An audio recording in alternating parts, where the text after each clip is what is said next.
তবে যদি কোনো লোকে কুফরি কাজ করতে যায় তাহলে কিছু মতিগতি আছে,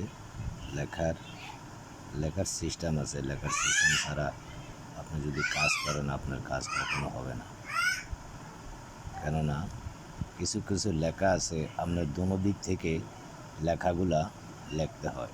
যদি আপনি লেখাগুলা দোনো দিকের থেকে না লেখেন তাহলে আপনার কাজ কখনো হাসিল হবে না। এই যে আমি কাজ এইটা এই দিকের থেকে লিখছি, এখন আবার এইটা আপনার এই দিকের থেকে লাগবে।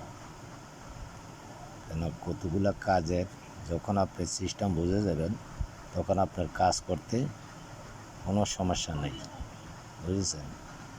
একটা জিনিস হলো বিধানে লেখা আছে যে কোন কাজটা কোন দিকে, আবার অনেক বিধানে লেখা আছে যে কাজটা আপনি এই পজিশনে করবেন, অর্থাৎ মূল তত্ত্ব আপনাকে ভেঙে বলবে না, বুঝছেন? মূল তত্ত্ব আপনাকে ভেঙে বলবে না তারা, যদি তারা এগুলা ওস্তাদ থেকে শিখতে হয়।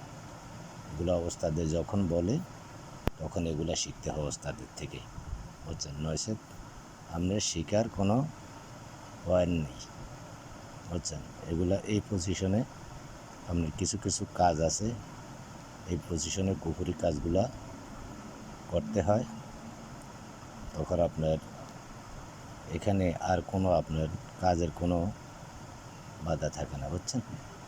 তো আমি যে জিনিসগুলো লিখতেছি আপনারা ভালো করে জিনিসগুলো দেখবেন, তারপরে আপনি নাম দিবেন।